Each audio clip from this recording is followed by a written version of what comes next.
Ya Allah. Alamak, alamak. Dia dah dibawa arus. Alamak.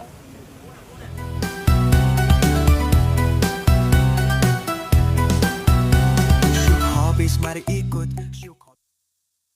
Pernah tak korang rasa jantung seolah-olah nak luruh bila tengok satu nyawa sedang berada di hujung tanduk? Hari ini satu kejadian yang cukup mencemaskan telah berlaku di sungai tengah bandar apabila seekor kucing ditemui terperangkap di celah tembok dalam arus yang sangat deras. Seorang sekuriti ini nampak tenang tapi dalam hatinya Tuhan saja yang tahu. Dia berkali-kali cuba menyauk si bulu itu menggunakan jaring, namun malangnya kucing tersebut berada dalam keadaan panik yang teramat sangat. Setiap kali jaring mendekat dia makin menjauh kerana ketakutan. Penonton di tebing pula semua sudah tidak senang duduk. Ada yang menjerit dan tidak kurang juga yang mendoakan keselamatannya. Keadaan menjadi semakin kritikal apabila kucing itu mula hanyut di bawah arus yang kian kuat. Abang ini tetap tidak putus asa, sanggup mengambil risiko demi menyelamatkan satu nyawa kecil. Kejadian ini benar-benar menguji kesabaran dan nilai empati kita semua. Korang rasa si bulu diselamat? Jom kita hargai hero-hero yang tak didendang di sekeliling kita.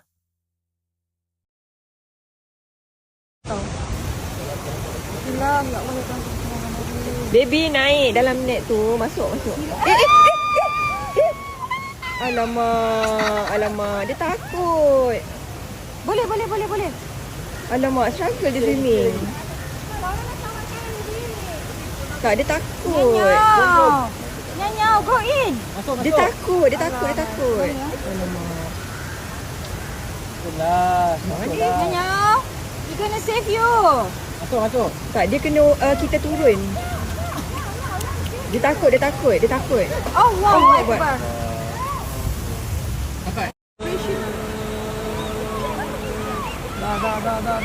Parad.